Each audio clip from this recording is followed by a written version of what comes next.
Hello everyone, welcome again to life science classes YouTube channel. This side is Swati ma'am, your biology mentor. और जैसा कि आप जानते हैं बेटा, हम कवर कर रहे हैं एमसीक्यूज किसके, principle of inheritance and variation chapter के। ऑलरेडी मैंने इसकी कुछ लाइव क्लासेस ली थी बेटा, जिसमें हमने पीवाईक्यूज को डिस्कस किया था।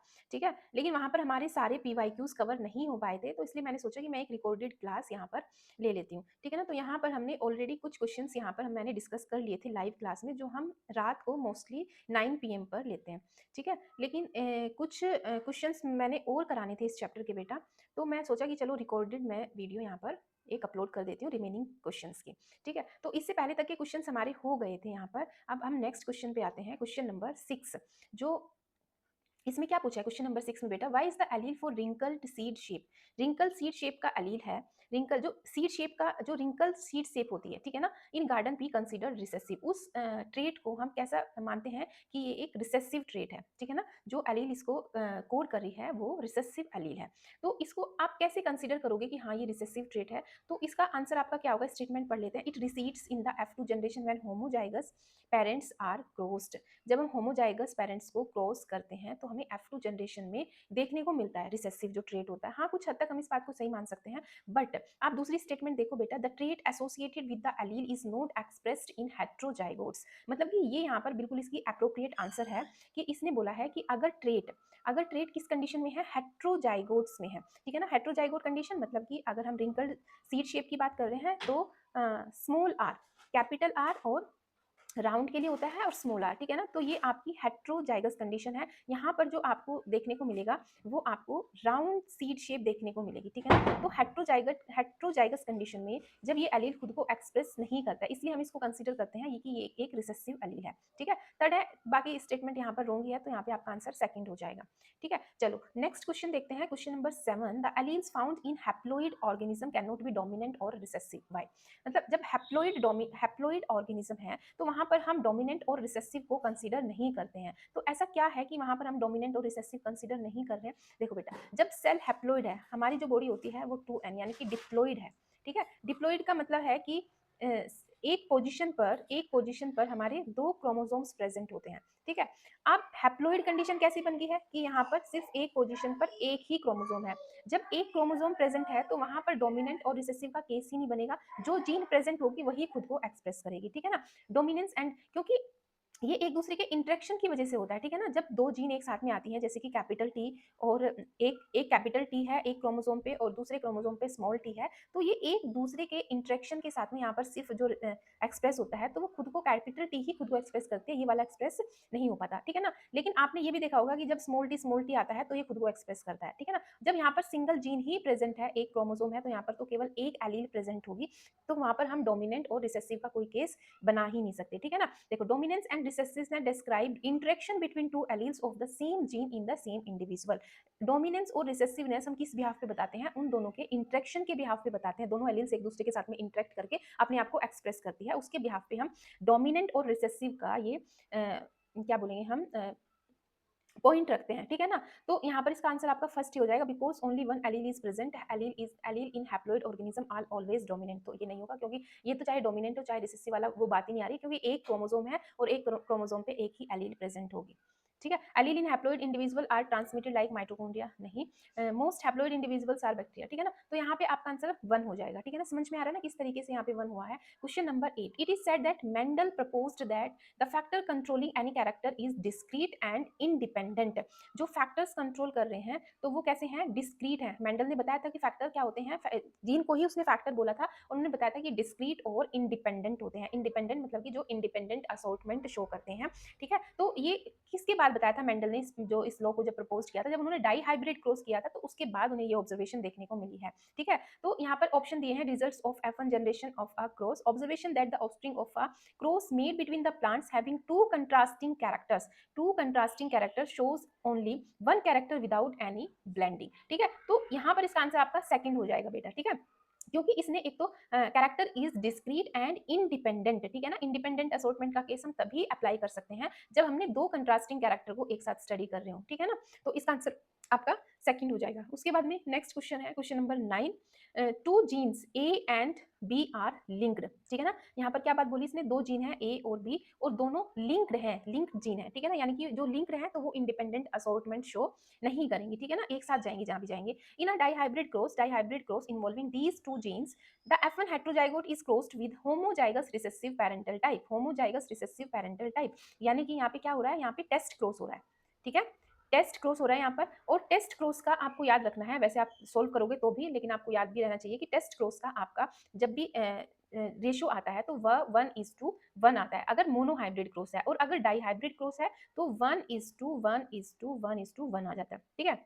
बट अब यहाँ पे भी डाइहाइब्रिड क्रॉस ले रखा है, लेकिन इसने क्या बोल दिया बेटा, gene A and gene B ये दोनों जीन लिंक हैं, ठीक है ना, लिंक होने की वजह से यहाँ पर जो आपका रेशियो आएगा वो आएगा 1:1, ठीक है, बात क्लियर है।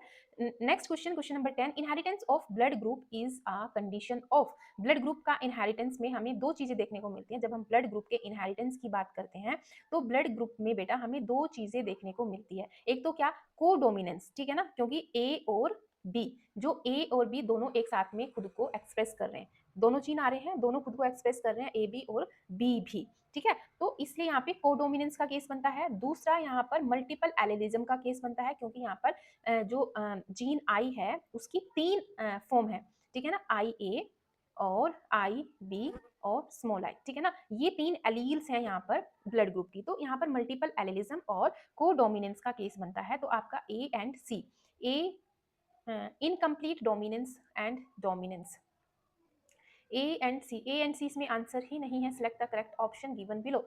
डोमिनेंस, मल्टीपल एलिलिज्म हो गया, इनकम्प्लीट डोमिनेंस नहीं है, को डोमिनेंस और मल्टीपल एलिलिज्म ही है, जरूर यहाँ पे कोई मिस्टेक हो रखी है बेटा, हो सकता है कि यहाँ पे ए हो, मेरे से ही टाइपिंग में मिस्टेक हो गई हो, ठीक है ना, तो इसका आंसर आपका फोर्थ हो जाएगा, ठीक है ना, क्योंकि यहाँ पे दो ही ऑप्शन करेक्ट हैं, एक को डोमिनेंस और दूसरा मल्टीपल एलिलिज्म, ठीक है। ओके, डोमिनेंस भी शो करता है, बिल्कुल एक बिल्कुल सही बात है बेटा, डोमिनेंस भी शो करता है, डोमिनेंस क्योंकि जो बाकी ब्लड ग्रुप हैं, अगर हम बात करें ए बी एक साथ ना आए, अगर आई ए और आई जीन आ जाए, ठीक है ना, तो यहाँ पर फिर डोमिनेंस भी शो करता है, ठीक है ना, तो ये डी भी करेक्ट है, तो आंसर आपका हो जाएगा A C and D, A C and D, तो आपका सेकंड आंसर यहाँ पर करेक्ट हो जाएगा, ठीक है, क्लियर है बात, समझ में आई, देखो मैं भी माइंड से स्किप हो गया था, ठीक है। क्वेश्चन नंबर 11, क्वेश्चन नंबर 11 में पूछा हुआ है, क्वेश्चन नंबर 11 में पूछा a man in man the A B O blood groups are controlling by a system of multiple alleles, जैसे कि आप जानते हैं मल्टीपल एलील्स होते हैं यहाँ पर ब्लड ग्रुप में। A man of blood group ए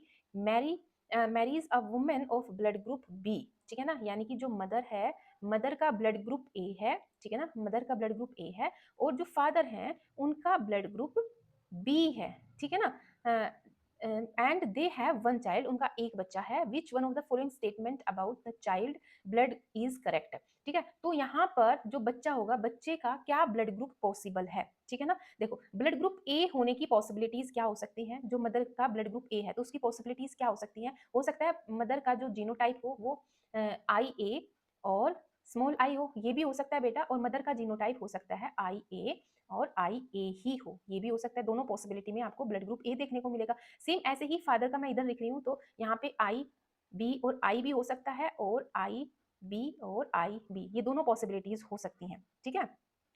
तो इस केस में अब हमें एग्जैक्ट तो नहीं पता ना कि मदर का ये वाला जीनोटाइप है या ये वाला जीनोटाइप है, सेम ऐसे ही फादर का ये है या फिर ये है, हमें नहीं पता, ठीक है ना, तो इसीलिए हम मान के चल सकते हैं कि जो बच्चा है उसका ब्लड ग्रुप हमें ए बी देखने को मिल सकता है, इन जीनोटाइप से सारे जीनोटाइप को कंसीडर करेंगे, बच्चे का ब्लड ग्रुप बी भी देखने को मिल सकता है, ए बी भी हो सकता है और ओ भी हो सकता है, क्योंकि अगर ये वाला जीनोटाइप होगा मदर और फादर का हेट्रोजाइगस कंडीशन में, तो यहाँ पर उसका ब्लड ग्रुप हमें ओ भी देखने को मिल सकता है, ठीक है ना, तो आपका फोर्थ आंसर यहाँ पर करेक्ट हो जाएगा, ठीक है। उसके बाद में क्वेश्चन नंबर 12, इसमें पूछा है कि एक रेड फ्लावर प्लांट है, ठीक है, cross with a white flower plant of the same species produced F1 plants with all pink flower, ठीक है ना, कौन सी बात हो रही है, इनकम्प्लीट डोमिनेंस की बात हो रही है, रेड फ्लावर था, है ना, रेड का किसके साथ में क्रॉस हुआ है, व्हाइट के साथ में, रेड का व्हाइट के साथ में क्रॉस हुआ है, और जो हमें F1 मिली है उस F1 में सारे के सारे कैसे मिले, पिंक फ्लावर मिले हैं, ठीक है ना, यानी कि यहाँ पर क्या केस बन रहा है आपका, इनकम्प्लीट डोमिनेंस, इनकम्प्लीट डोमिनेंस आपको यहीं से पता चल गया, लेकिन उसके बाद में इसने कुछ और ऑब्जर्वेशन भी दिए हैं, सेल्फ पोलिनेशन ऑफ F1, अगर हम F1 की सेल्फ पोलिनेशन करते हैं तो आपको जो प्लांट्स मिलते हैं, यानी कि 39 आपको रेड मिले, 78 पिंक मिले और 39 फिर से आपको व्हाइट फ्लावर मिले, ठीक है ना, तो इससे भी हम अब 100% श्योर हो गए हैं कि ये इनकम्प्लीट डोमिनेंस ही है, क्योंकि आप इनको देखोगे ना तो ये 1:2 2:1 के रेशियो में मिल रहे हैं, ठीक है ना, 1:2:1 का रेशियो आपको यहाँ पे देखने को मिलेगा, ठीक है। तो इसलिए इसका आंसर आपका हो जाएगा इनकम्प्लीट डोमिनेंस। नेक्स्ट क्वेश्चन है बेटा, question number 13, a girl has blood group A, ठीक है ना, and brother has blood group B. दो बच्चे हैं, लड़की का ब्लड ग्रुप ए है और बेटे का ब्लड ग्रुप बी है। Which combination of genotype can not belong to their parents. यहाँ पे कुछ कॉम्बिनेशंस दिए हुए हैं मदर के और फादर के, तो आपको बताना है कि यहाँ पर कौन सा कॉम्बिनेशन नहीं हो सकता है, ठीक है। देखो बच्चे का जो बेटी है, मतलब बच्चों का जो ब्लड ग्रुप है वो ए, और एक का ए है और दूसरे का बी है, ठीक है ना। तो यहाँ पर अब पहले वाले कॉम्बिनेशन को देखो, पहले वाले कॉम्बिनेशन में क्या है, मदर का आई ए और ओ है, ठीक है, और फादर का आई बी और ओ है, ठीक है ना। आप इस तरीके से आप इसको मान सकते हो, आई ओ, ओके एक मिनट बेटा, आई ओ, आई आई ओ इन्होंने इस तरीके से दिया है, मतलब चलो अब यहाँ पर देखो, यहाँ पर क्या होगा, यहाँ पर आपको क्या क्या पॉसिबिलिटीज देखने को मिलेगी, यानी कि जो बच्चे का ब्लड ग्रुप है वो आई ए और आई बी भी हो सकता है। चलो ब्लड ग्रुप ही लिख लेते हैं, डायरेक्ट डायरेक्ट ब्लड ग्रुप ही लिख लेते हैं, यानी कि ए बी हो सकता है ब्लड ग्रुप, और ए बी हो सकता है, ठीक है। उसके बाद में इससे बी हो सकता है और इससे ओ ब्लड ग्रुप हो सकता है, ठीक है ना। यहाँ क्लियर है, मतलब ए और बी बच्चों का है तो दोनों हो सकते हैं, ठीक है। उसके बाद में जो सेकंड केस है, अगर आप सेकंड केस को देख रहे हो तो मतलब यहाँ पे ए और बी बी है, ठीक है ना। तो यहाँ पर तो आपको हमेशा कैसा मिलेगा, ए बी ही मिलेगा, सभी में कैसा मिलेगा बेटा, ए बी ही मिलेगा, ठीक है ना। आपको अकेला ए नहीं मिलेगा, ठीक है। जितने भी बच्चे होंगे उनका ब्लड ग्रुप ए बी ही होगा, ठीक है। तो यहाँ पर जो जीनोटाइप नहीं हो सकता है वो आपका सेकंड होगा, ठीक है ना, सेकंड वाला आपका ये जीनोटाइप नहीं हो सकता है। बात समझ में आ रही है क्या? बाकी आप ए और बी ओ को भी करोगे तो भी हो जाएगा, ठीक है ना, सेकंड, इसका आंसर आपका सेकंड हो जाएगा, ठीक है। बात क्लियर हुई या नहीं हुई, मेरे को कमेंट बॉक्स में जरूर बताना, ठीक है। नेक्स्ट नेक्स्ट क्वेश्चन है आपका question number 14। Question number 14, if there is complete linkage between two gene के बीच में कंप्लीट लिंकेज है, then the F2 generation there will be progeny.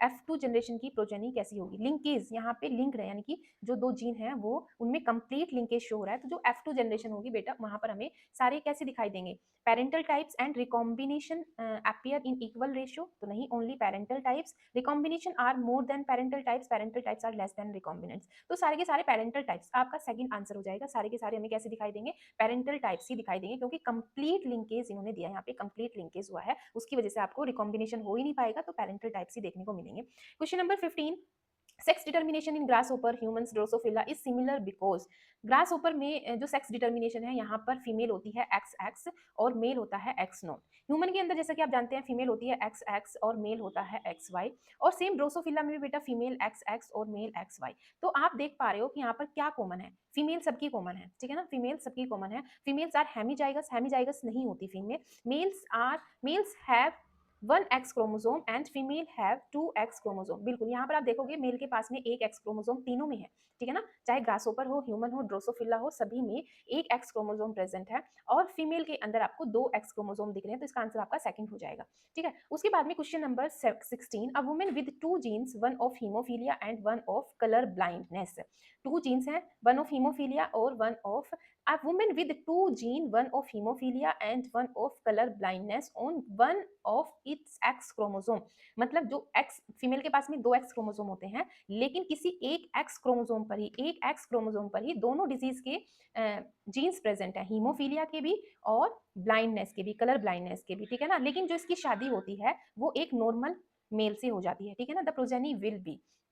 Haemophilia और एक्स कलर ब्लाइंडनेस बेटा कैसी डिजीज है, एक एक्स लिंक्ड रिसेसिव डिजीज है, ठीक है ना, एक्स लिंक्ड रिसेसिव डिजीज है। तो मतलब यहाँ पर क्या होगा, जो मदर है, मदर से जीन किस में जाएगी, मदर से जीन सन के अंदर जाएगी, ठीक है ना, यानी कि यहाँ पर सन अफेक्टेड होंगे, ठीक है ना, और सारे सन अफेक्टेड नहीं होंगे, क्योंकि एक्स क्रोमोसोम, केवल एक एक्स क्रोमोसोम ही डिफेक्टेड है, उसी के जीन में म्यूटेशन हुआ है, उसी एक्स क्रोमोसोम, एक ही एक्स क्रोमोसोम के ऊपर आपको हीमोफीलिया और कलर ब्लाइंडनेस दोनों जीन दिखाई दे रहे हैं, ठीक है। इसलिए क्या होगा कि यहाँ पर आपको 50% जो बच्चे होंगे वो हीमोफीलिक और कलर ब्लाइंड देखने को मिलेंगे, और 50% बेटे उसके नॉर्मल होंगे, 50% सन के अंदर दोनों डिजीज देखने को मिलेगी, हीमोफीलिया भी और कलर ब्लाइंडनेस भी, और 50% नॉर्मल होंगे, ठीक है ना। तो आपका आंसर थर्ड यहाँ पर हो जाएगा, ठीक है। उसके बाद में question number 17, if a genetic disease is transferred from a phenotypically normal but carrier female. If a genetic disease is transferred from a phenotypically normal, मतलब वो कैरियर है, जो कैरियर होती हैं, जो कैरियर फीमेल होती हैं, वो वैसे नॉर्मल होती हैं, उनमें वो जीन एक्सप्रेस हुआ ही नहीं है, to only some of the male progeny, जैसे कि हमने पिछला केस ही पढ़ा है, वो मेल प्रोजेनी में उसको ट्रांसफर करती है। द डिजीज इज कैसी होती है, वो सेक्स लिंक्ड रिसेसिव डिजीज होती है, सेक्स लिंक्ड डोमिनेंट नहीं, सेक्स लिंक्ड रिसेसिव डिजीज होती है, ठीक है ना। जो कैरियर फीमेल होती है, जो कैरियर फीमेल होती है, वो अपने इस एक्स क्रोमोसोम को बेटा, क्योंकि फीमेल का जो एक्स क्रोमोसोम होता है वो लड़के के अंदर जाता है, मेल के अंदर जाता है, ठीक है ना, और जो मेल का एक्स क्रोमोसोम होता है वो उसकी लड़की के अंदर जाता है, ठीक है। तो इस तरीके से जो फीमेल है, फीमेल से वो डिजीज उसके किसको जाएगी, सन को जाएगी, ठीक है ना, फीमेल से सन को जाएगी। क्योंकि अगर डॉटर में जाएगी तो डॉटर में तो बेटा एक इधर से भी आ जाएगा, एक एक्स अगर डॉटर में जाता है तो एक पाई, तो वो तो डॉटर तो हमेशा कैरियर ही रहेगी, ठीक है ना। डॉटर कैसी रहेगी, डॉटर तो कैरियर ही रहेगी यहाँ पर भी, ठीक है। Only male progeny but carrier females to only some of the male progeny. The disease is sex linked recessive disease, ठीक है ना, बात समझ में आ गई। A genetic disease is transferred from a phenotypically normal but carrier female to only some of the male progeny.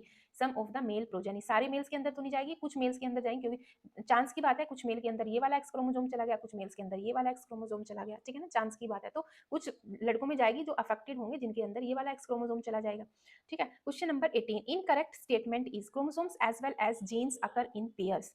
Chromosomes और genes दोनों pair में होते हैं, ये तो करेक्ट स्टेटमेंट है। Mendel could not provide any physical proof for the existence of factor, ये भी करेक्ट स्टेटमेंट है, नहीं प्रोवाइड कर पाए थे।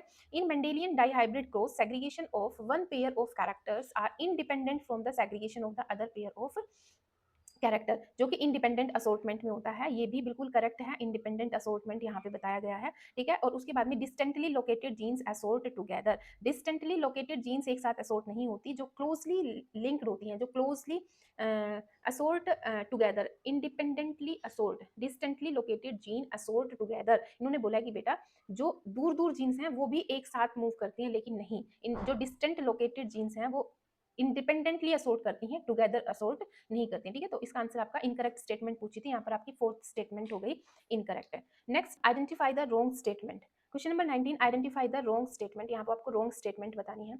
The probability of homozygous dwarf progeny formed in a cross capital T capital T capital T capital T is 0। Homozygous dwarf progeny की probability, बिल्कुल अगर हम कैपिटल टी और कैपिटल टी को क्रॉस करेंगे तो होमोजाइगस ड्वार्फ प्रोजेनी 0 मिलेगी, statement तो करेक्ट है। The probability of homozygous dwarf formed, यहाँ से कैपिटल टी और कैपिटल टी स्मॉल टी से भी हमें जो होमोजाइगस ड्वार्फ यानी कि स्मॉल टी मिलने के चांस क्या हैं, 0 हैं। The probability of heterozygous tall plant formed in a cross of capital T और capital T small T is 25%।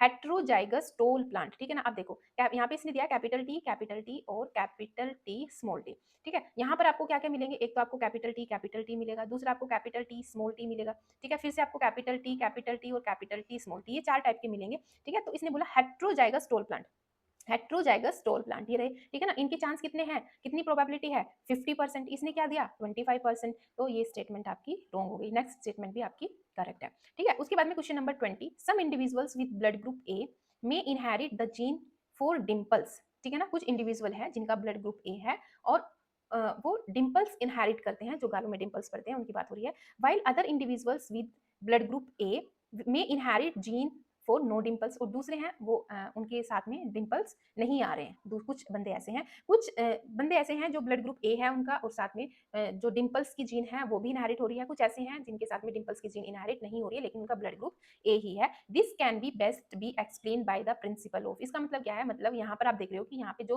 Traits हैं वो इंडिपेंडेंटली, जो जीन्स हैं वो इंडिपेंडेंटली असोर्ट कर रही है। ऐसा नहीं है कि ब्लड ग्रुप ए है तो उसके साथ में डिंपल्स की जीन जाएंगी, ऐसा नहीं है। दूसरे केस में हमने देखा ब्लड ग्रुप ए है लेकिन उसके साथ डिंपल्स की जीन्स प्रेजेंट नहीं है, वो इनहेरिट नहीं हुई है, यानी कि इसका मतलब आपको क्या पता चल रहा है कि इंडिपेंडेंटली असोर्ट कर रही है जीन्स, इंडिपेंडेंट असोर्टमेंट यहाँ पर आपको देखने को मिल रहा है, ठीक है। तो बेटा आज के लिए इतने ही क्वेश्चंस मैंने इसमें चैप्टर में आपको प्रैक्टिस करवाने थे। इससे पहले हमने पीवाईक्यूज भी डिस्कस कर लिए थे और ये क्वेश्चंस भी हो गए हैं, ठीक है। तो चलो फिर मैं आपको मिलती हूँ किसी नेक्स्ट वीडियो में। Till then take care and bye bye. और दूसरी चीज बेटा, चैनल को सब्सक्राइब कर लेना, वीडियोस को लाइक कर देना, अपने दोस्तों में शेयर कर देना, ठीक है। चलो फिर मिलती हूँ आपको किसी दूसरी वीडियो में। Okay bye bye.